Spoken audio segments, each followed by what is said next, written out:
Oiê! Então, hoje eu vim acabar com a ilusão de vocês sobre morar nos Estados Unidos. Antes de vir pra cá, eu achava que eu ia me sentir super segura aqui, ia poder andar a pé e de ônibus sozinha sem problemas. Até porque era assim que funcionava quando eu morava na Nova Zelândia. Mas, gente do céu, na minha primeira semana morando aqui nos Estados Unidos, eu passei pelas situações mais assustadoras da minha vida. Eu peguei um Airbnb no centro de Cleveland com a minha amiga e a gente tava fazendo tudo a pé e de ônibus porque o Uber aqui fica muito caro convertendo de dólares pra reais e a gente ainda tá ganhando em reais porque a gente não tá trabalhando aqui ainda. Bom, a primeira situação e a mais tranquila foi no primeiro dia que eu cheguei, que a gente foi comprar bebida no centro.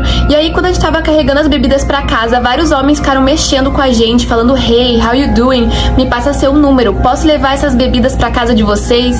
E umas coisas assim. E depois de uns dias andando nas ruas aqui, a gente percebeu que esse tipo de assédio é super frequente aqui. A segunda situação, inclusive, tem a ver com isso, que foi um dia que a gente tava no ponto de ônibus esperando o ônibus. Aí parou um carro na nossa frente, tinham dois homens lá dentro, eles abaixaram o vidro e começaram a mexer com a gente. A terceira situação também foi num ponto de ônibus, a gente tava esperando o ônibus e um cara começou a rondar a gente, meio que observar a gente, e ele tava com uma super cara de drogado, o que é super comum no centro de Cleveland, porque tem muito morador de rua e eles andam muito drogados, parecendo uns zumbis. A quarta situação, a gente tava dentro do ônibus e uma menina começou a encarar a gente, ela também tava com muita cara de drogada, e aí de repente ela começou a falar da tatuagem da minha amiga e do nada ela pediu pra usar o nosso celular. E aí a gente achou super estranho, a gente falou que não tinha como, e aí ela foi embora, mas a gente tem certeza que se a gente tivesse dado o celular, ela ia ter roubado. E a quinta e a pior situação de todas foi um dia que a gente tava indo pro supermercado e a gente tinha que pegar 3 ônibus pra ir.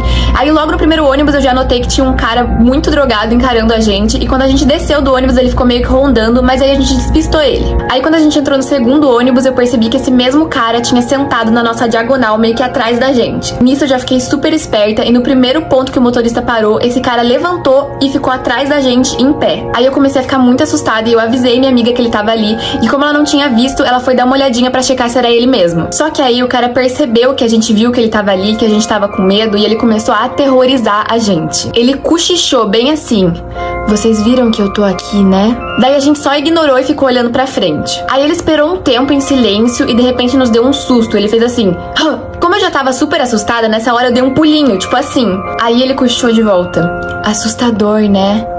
Nessa hora, meu coração disparou, eu olhei pra minha amiga olhou pra mim, a gente só saiu correndo pra perto do motorista e eu tava tremendo e gaguejando de tão nervosa. Aí o cara desceu do ônibus no próximo ponto que o motorista parou e a gente desceu bem mais pra frente, no ponto que era pra gente pegar o terceiro ônibus. Aí, a gente tava no ponto pra pegar nosso terceiro ônibus, a gente olhou pra baixo e tinha uma seringa de droga no chão. E depois disso eu me recusei a ficar pegando o ônibus e andando a pé e comecei a pegar Uber mesmo sendo bem mais caro. E tá, eu sei que vai vir um monte de gente falar que, nossa, mas no Brasil acontece um monte de coisa muito pior. Mas o ponto do vídeo não é falar se aqui é melhor ou pior que o Brasil, e sim mostrar que não é tão seguro quanto a gente imaginava.